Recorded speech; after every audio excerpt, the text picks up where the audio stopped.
दोस्तों को मैं रोज़ आपके लिए नए वीडियो लाता हूँ, लेकिन अभी तक वैसा रिस्पांस नहीं मिल रहा। बहुत लोग वीडियो देखते हैं पर सब्सक्राइब नहीं करते। आपका एक छोटा सा लाइक, सब्सक्राइब या कमेंट मेरे लिए बहुत बड़ी मोटिवेशन है। अगर वीडियो अच्छा लगे तो साथ ज़रूर दीजिए, और अगर कुछ अच्छा ना लगे तो कमेंट में बताइए, मैं ज़रूर सुधार करूँगा। आपका सपोर्ट ही मेरी ताकत है। तो चलिए शुरू करते हैं आज का एपिसोड। क्रेडिट चाहता है? हाँ, एक व्यापारी भी क्या इस काबिल है? जब से जो फान की खबर सुनी, डीकन चाओ के दिल में एक ही बात थी, ये क्रेडिट मेरा होगा। जोंगजो के जासूस को पकड़वाऊंगा और नाम कमाऊंगा। किसी और को कुछ नहीं मिलेगा, पर उसे क्या पता था, वो तो जो फान की चाल में फंस गया था। जो फान ने खुद कुछ नहीं बताया, बस एक हॉट पोटैटो उसकी गोद में फेंक दी। अगर सब ठीक गया तो वाहवाही मिलेगी, नहीं तो फंसने वाला ये डीकन चाओ ही होगा। और अब वो नुकसान उसका इंतजार कर ही रहा था। डीकन चाओ, डीकन चाओ! घबराई हुई चीखें दरवाजे की तरफ दौड़ती आ रही थीं। एक डिसाइपल जो कुछ देर पहले ही बाहर भेजा गया था, अब सांसें फुलाए वापस लौट रहा था। वो भागता हुआ डीकन चाओ की तरफ आया, जो अब भी अपने मूड में गेट पर खड़ा था, जैसे कोई विजयी जनरल। बड़ी मछली फंसी है, उसने हंसते हुए पूछा। हाथ मले और बोला, कहाँ है वो? ले आए हो? न नहीं, हाँ, यानी। डिसाइपल की जुबान लड़खड़ा रही थी, चेहरा जैसे मौत देख आया हो। है भी नहीं भी, साफ साफ बोलो। डीकन चाओ, लड़की सच में बड़ी मछली थी, लेकिन क्या? लेकिन इतनी बड़ी थी कि हम खा ही नहीं पाए। वो डिसाइपल लगभग रोने वाला था। भाइयों ने उसे घेरा, पकड़ने की कोशिश की, लेकिन वो तो कोई डीमोनेस निकली। एक ही झटके में पूरी टीम साफ। कोई नहीं बचा। मैं भी बस इसलिए बचा क्योंकि दूर से देख रहा था। डीकन चाओ, अब क्या करें? डीकन चाओ के तो जैसे प्राण सूख गए। क्या? सब मारे गए? 50 सोल मेल्टिंग मास्टर्स, पूरी फोर्स। वो लड़की, वो जासूस तो बस एक रनअवे थी जो कुछ मर्चेंट से बच रही थी। ये क्या बात हुई? मास्टर, कहीं आपकी इन्फो गलत नहीं थी? वो तो ऐसा लग रहा था जैसे खुद कोई सोर्ड किंग हो। हम तो उसके सामने खड़े भी नहीं हो पाए। सयाओ का चेहरा एकदम सफ़ेद पड़ गया। 50 लोग एक झटके में गए, अब ये कैसे एक्सप्लेन होगा? उसने होंठ काटे और बुदबुदाया, अब ये क्रेडिट छिपाया नहीं जा सकता। एल्डरली, हाँ, बस वही बचाएंगे। कुछ देर बाद हाइमिंग सेक्ट के एक शानदार कमरे में एक सफ़ेद बालों वाला एल्डर शांति से पलंग पर बैठा था। सामने सिर झुकाए खड़ा था डीकन चाओ। तो तुम क्रेडिट अकेले लेना चाहते थे और उल्टा 50 लोगों को कुर्बान करवा दिया? एल्डर ली ने उसकी ओर ठंडी नज़र डाली। डीकन चाओ पसीना पोंछता हुआ बोला, नहीं एल्डर ली, मुझे क्या पता था वो लड़की इतनी स्ट्रांग निकलेगी। आपकी लीडरशिप में अगर पकड़ लेते तो जोंगमैन का नाम और ऊंचा होता। मैं कौन होता क्रेडिट लेने वाला? हाँ हाँ हाँ। बातें तो मीठी कर रहे हो, लेकिन ये मामला बहुत बिगड़ गया है। एल्डर ली की नज़रों में अब तेज़ी थी। 50 कल्टीवेटर्स यूं ही मारे गए तो अब इसे कवर करना पड़ेगा। सुनो, 500 गुलियन लेवल मास्टर्स को तैयार करो। वो लड़की कोई मामूली नहीं, गुलियन रेल्म की कल्टीवेटर लगती है। पकड़ो, जिंदा हो तो बेहतर, जासूस है, कुछ तो राज निकलेगा उससे। यस सर, बाहर से आवाज़ आई और लोग तुरंत निकल पड़े। एल्डरली ने एक बार फिर डीकन चाओ की ओर देखा। छोटे चाओ, इस बार तुमने मुझ पे बड़ा एहसान रखवा दिया है, समझ रहे हो ना? अगर मैं नहीं होता तो तुम पर जानबूझकर नेग्लिजेंस का केस बनता। सोल मेल्टिंग मास्टर्स की मौतें ऐसे नहीं छोड़ी जाती। अब मैं इसे संभाल लूँगा, पर अगली बार संभल के। शुक्रिया एल्डरली। चाओ ने ज़मीन तक सिर झुका दिया। आपका एहसान ज़िंदगी भर नहीं भूलूंगा। पर मन ही मन, बाप रे, क्रेडिट के चक्कर में बवाल हो गया। अब न क्रेडिट बचा, न चैन, और एक पर्सनल फेवर का कर्ज अलग। अब सारा नॉर्थ शिवर कर रहा था उस एक डीमोनेस से। पर जोफान, वो कहीं और अपना अगला चाल बुन रहा था। वो चैन फैन साला सच में बहुत ख़तरनाक है। जो इन्फो दी वो भी आधी अधूरी थी, तबाही करवा दी। डीकन चाओ मन ही मन गालियां दे रहा था, पर मुंह से कुछ भी कहने की हिम्मत नहीं थी। बस एक झूठी मुस्कान ओढ़ रखी थी, जैसे सब कंट्रोल में हो। एल्डर ली के सामने तो ऐसा लग रहा था जैसे कोई जिंदगी बचाने वाला पिता खड़ा हो। वो खुद को बड़ा समझ रहा था। जोंगमेन में एल्डर के साथ बैठे रहना, वो भी उनके बराबर में, प्रिविलेज फील कर रहा था।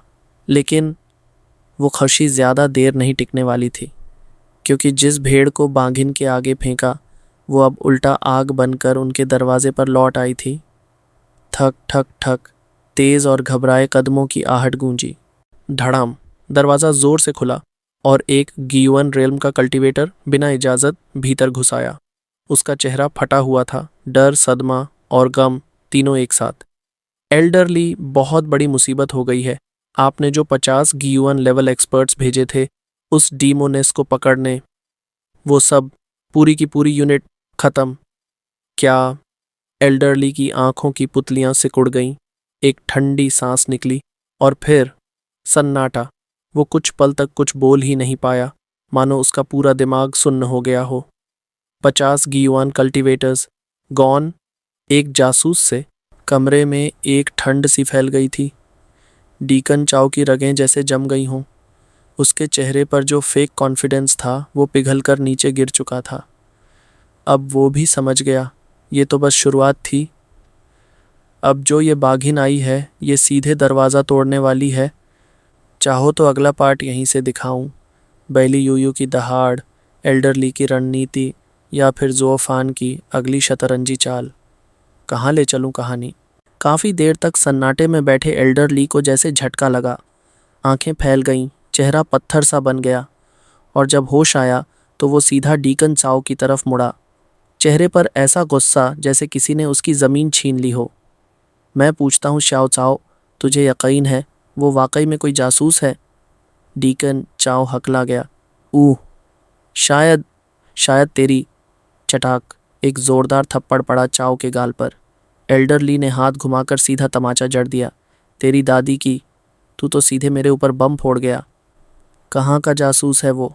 50 गयुअन रेल्म के कल्टीवेटर्स एक झटके में ख़त्म। वो अगर कोई मामूली स्पाई होता तो जिंदा न पकड़ा जा सकता था क्या? वो तो सीधा पीक रेल्म का कोई मॉन्स्टर लग रहा है, और तू मेरे पास मदद मांगने चला आया? एल्डरली चीख रहा था। डीकन चाओ बस गुमसुम खड़ा था। मन में घुटन भरी हुई थी। भाड़ में जाए चेन फैन, उसी की दी हुई झूठी इंटेल ने ये सब करवाया। उसे क्या पता था कि जो डीमोनेस वो सॉफ्ट टारगेट समझ रहा था, वो असल में भेड़ के कपड़ों में बाघिन निकली। अब तक वो लोग 50 सोल मेल्टिंग एक्सपर्ट्स गंवा चुके थे, और अब 50 गुयुआन एक्सपर्ट्स भी, और सभी के सभी पूरे वाइप्ड आउट। अब तो इतना बड़ा गड्ढा हो चुका था कि किसी एक के बस की बात नहीं थी। एल्डरली पागलों की तरह कमरे में चक्कर काटने लगा। अब और देर नहीं की जा सकती, हमें और ऊपर जाना पड़ेगा। कुछ देर गहरी सोच के बाद एल्डरली ने गहरी सांस ली और आदेश दिया, मेरे साथ चलो। डीकन चाओ, जो अभी भी डर से कांप रहा था, चुपचाप पीछे चल दिया। 1 घंटे बाद एक बेहद सुंदर कमरे में बैठा था एक सफ़ेद बालों वाला बुजुर्ग, जिसका चेहरा पत्थर की तरह शांत था, पर आंखों में चमक थी, जैसे हर चीज़ को एक चाल समझ रहा हो। क्या? इतने सारे लोग मारे गए? वो बंदा सच में इतना खतरनाक है? ये था मा फंग, सेक्ट के टॉप 10 इंश्राइंड मास्टर्स में से एक। एल्डरली झुकते हुए बोल पड़ा, हाँ माफेंग, वो बंदा कोई मामूली स्पाई नहीं है, वो बहुत बड़ा टारगेट है। अगर हम उसे पकड़ लें तो ये सिर्फ बेजों में ही नहीं, बाकी 4 रेल्म्स में भी हमारी तूती बोलेगी। आप तो वैसे ही टॉप 10 इंश्राइंड में हैं, लेकिन ये काम कर लिया तो सीधा टॉप 3 में। डीकन चाओ, जो अब डर के मारे बिल्कुल भी ब्रीदिंग कंट्रोल कर रहा था, तुरंत बोला, हाँ माफेंग सर, अगर ये मौका छूट गया और किसी और सेक्ट ने पकड़ लिया तो पछतावा करते रह जाएंगे। माफंग ने अपनी दाढ़ी को हल्के से मरोड़ा, पर आंखों में चिंता थी। बात तो ठीक है, लेकिन अगर वो कोई 9 सोर्ड किंग्स में से हुआ तो? एल्डरली हंसा। अगर वो 9 सोर्ड किंग होता तो ऐसे चोरी छिपे क्यों घूमता? वो लोग तो मैदान में उतरकर एक आर्मी से लड़ जाते हैं। कैरावैन्स के पीछे छिपना, ये उनकी शान नहीं।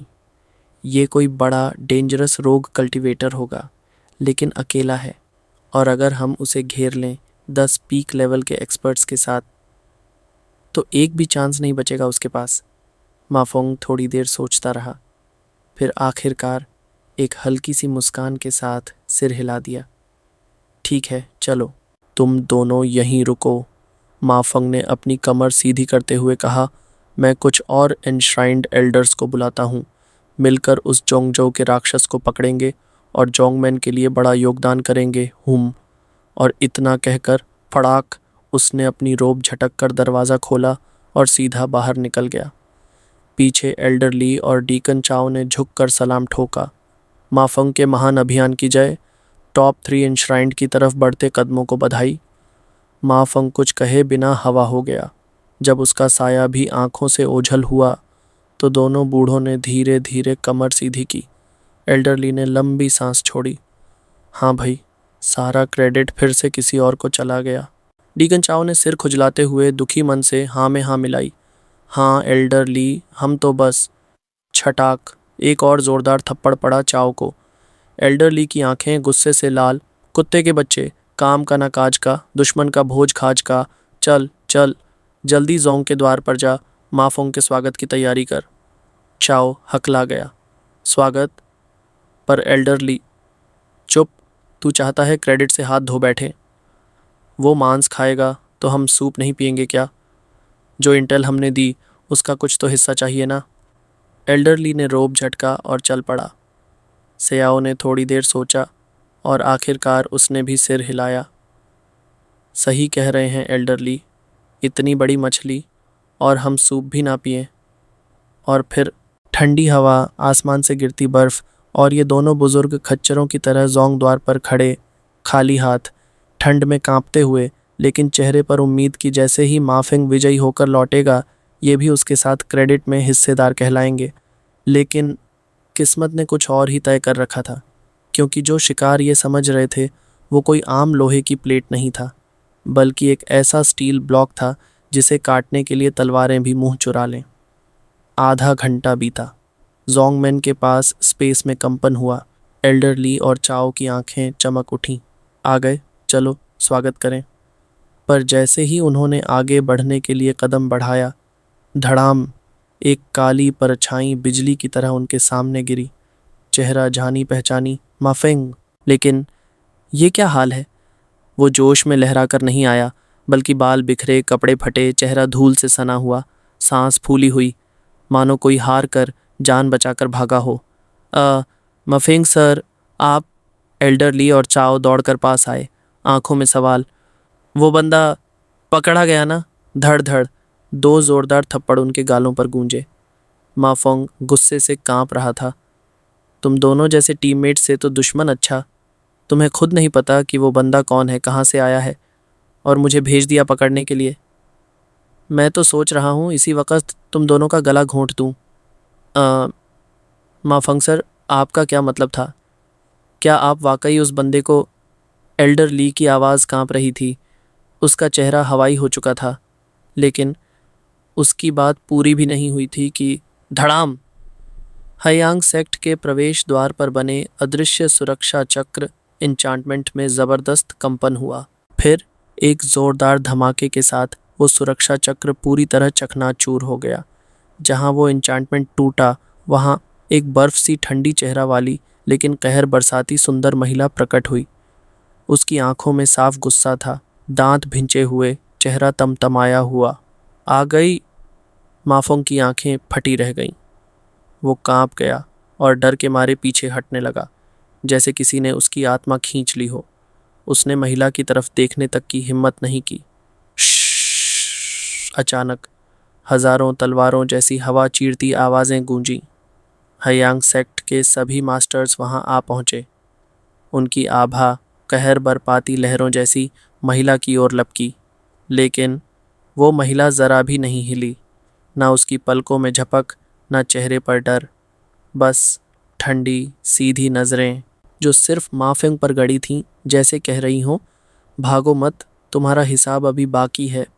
थक थक थक, एक स्पष्ट भारी भरकम कदमों की आवाज़ आई।